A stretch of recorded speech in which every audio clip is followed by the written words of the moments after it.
Vous êtes déjà tombé sur une vidéo de chiot, juste par hasard. Et 20 minutes plus tard, vous êtes encore là, à sourire bêtement devant votre écran, sans vraiment savoir pourquoi. Peut-être que vous vous êtes dit que c'était simplement parce qu'ils sont mignons. Évident, non? Mais si je vous disais que ce n'est pas si simple, que ce petit pincement dans votre poitrine, ce sourire automatique, cette envie presque irrésistible de les regarder encore et encore, c'est en réalité quelque chose de profondément ancré dans votre cerveau? Laissez-moi vous montrer. Imaginez une scène très simple. Vous marchez dans la rue, un peu distrait, perdu dans vos pensées, et soudain, vous voyez un chiot. Pas n'importe lequel. Un tout petit, avec des yeux énormes, un peu maladroit, qui essaie de courir mais trébuche sur ses propres pattes. Et là, quelque chose se passe. Vous vous arrêtez. Votre attention est captée. Votre visage se détend. Peut-être même que vous ressentez une sorte de chaleur intérieure. Pourquoi? Ce n'est pas juste de la mignonnerie, c'est un réflexe presque universel, qu'on appelle souvent le baby schema. Un ensemble de caractéristiques physiques comme les grands yeux, la tête ronde, les mouvements maladroits, qui déclenchent automatiquement en vous une réaction de protection et d'affection. Votre cerveau ne fait pas la différence entre un chiot et un bébé humain sur ce point-là. Pour lui, ces signaux veulent dire une seule chose: prends soin de moi. Et c'est là que ça devient fascinant, parce que ce mécanisme n'est pas là par hasard.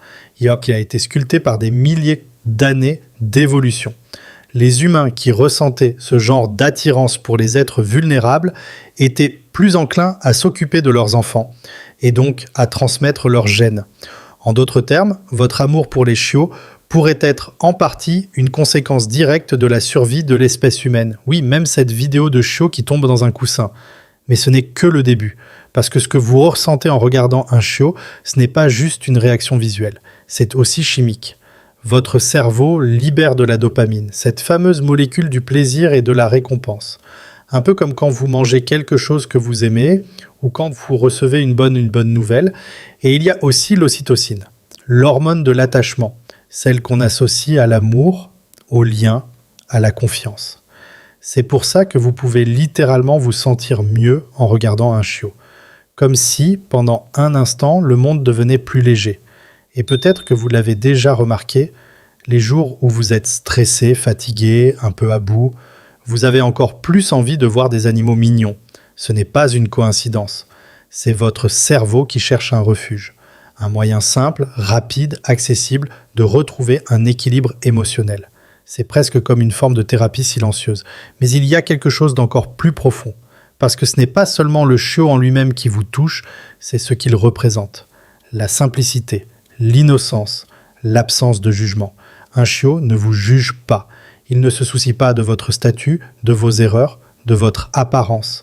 Il est juste là, présent, curieux, vivant. Et dans un monde où tout est souvent compliqué, rapide, exigeant, cette simplicité devient incroyablement apaisante. C'est comme si, à travers lui, vous vous reconnectiez à une version plus pure de vous-même. Une version qui ressent sans trop analyser. Une version qui peut simplement être. Et c'est peut-être pour ça que certaines personnes ressentent un attachement presque immédiat, presque émotionnel, envers les chiots. Comme si quelque chose en elles reconnaissait cette énergie. Mais attention, il y a aussi une autre facette à tout ça. Parce que cette attirance peut parfois devenir une forme d'échappatoire. Vous savez, ce moment où vous vous dites juste une vidéo de plus, et puis une autre, et encore une autre. Sans vraiment vous en rendre compte, vous utilisez ces images pour éviter quelque chose. Une tâche, une émotion, une pensée. Et encore une fois, ce n'est pas un défaut, c'est humain. Votre cerveau cherche du réconfort, et il a trouvé une source fiable, accessible, immédiate. Mais ce qui est intéressant, c'est de prendre conscience de ce mécanisme.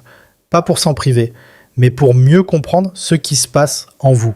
Parce que derrière cet amour des chiots, il y a peut-être un besoin plus profond, un besoin de douceur, de connexion, de sécurité émotionnelle. Et ça, c'est précieux, parce que ça vous donne une indication sur ce qui vous fait du bien, sur ce qui vous apaise, sur ce qui vous manque parfois. Et plus vous comprenez ces signaux, plus vous pouvez créer une vie qui y répond vraiment. Pas seulement à travers des vidéos, mais dans vos relations, vos habitudes, votre environnement. Et puis, il y a aussi ce petit détail qu'on oublie souvent. Les chiots, ce sont des débuts. Ils représentent quelque chose de nouveau, de fragile, mais plein de potentiel. Et inconsciemment, ça peut réveiller en vous une certaine forme d'espoir. Un rappel que tout peut commencer quelque part, que tout peut grandir. Même vous, même après des moments difficiles, même après des périodes où vous vous êtes senti perdu. Regarder un chiot, c'est parfois comme regarder une métaphore vivante de la croissance. Un être qui apprend, qui tombe, qui recommence, sans se juger. Et si vous regardez bien, c'est exactement ce que vous faites, vous aussi. Juste avec plus de pression, plus de doutes, plus de complexité.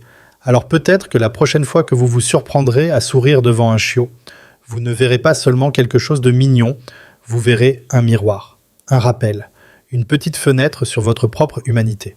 Et ça change tout. Parce que ce n'est plus juste une distraction, c'est une expérience. Un moment où votre cerveau, votre corps et vos émotions s'alignent pour vous dire quelque chose de simple, ça fait du bien d'être doux. Et dans un monde qui vous pousse souvent à être fort, rapide, productif, cette douceur devient presque un acte de résistance.